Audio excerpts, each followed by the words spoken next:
Was Adam the first human being God ever created?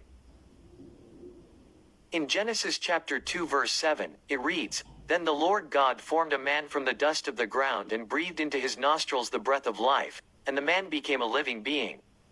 We can see from this verse that the Bible only states that God created mankind. But it doesn't say Adam was the first human to ever exist. So then, who came before Adam? And were there other humans besides Adam in the same time period? We see in Genesis chapter 4 verse 17, Adam's son, Cain, met another woman whom he married east of Eden. But where did this other woman come from? In Genesis chapter 6 verse 4, it also states that the Nephilim were on the earth before the great flood occurred. Again, where did the Nephilim come from? How come their creation isn't accounted for, like the record of Adam in the book of Genesis?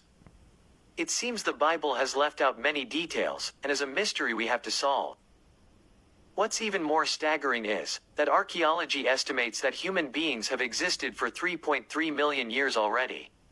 They are able to find prehistoric stone tools which humans used. So if Adam existed around 4100 BC, that would already mean many humans existed much earlier than Adam. So how do we locate Adam's existence timeline? Our point of reference is the Bronze Age, which was between 3300 BC to 1200 BC.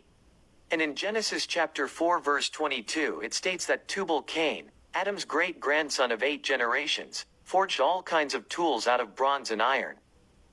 So rewind about 800 years back and you are close to Adam's timeline. So we can clearly see that mankind had already existed much sooner than Adam. Then that begs the question, why was the Bible formed mostly around Adam and his lineage? Why not form the Bible on the first human ever created instead? It is likely God wanted Adam and Eve to carry on a holy book to remind the world of God's existence. As it seems God showed his existence to ancient human beings all over the world. In Genesis chapter 6 verse 2, we get a clue there were angels of God that came down to earth. This verse states that the sons of God, Bain Elohim, married the daughters of Nephilim. However, it seems these fallen angels weren't supposed to come to earth, and subsequently caused the great flood to occur. Yet, people would know God existed because they saw his fallen angels. The book of Enoch explains who these fallen angels were. We also get another clue from Ezekiel chapters 1 and 2, where angels of God meet Ezekiel. Ezekiel even describes what sounds like a ship in the air where he recalls seeing metal, wheels, and fire blasting from the center of the flying object. It then goes on to say that the angels took Ezekiel away and flew him to Tel Aviv. And outside the Bible, there are also archaeological records of similar angel or ET sightings all over the world.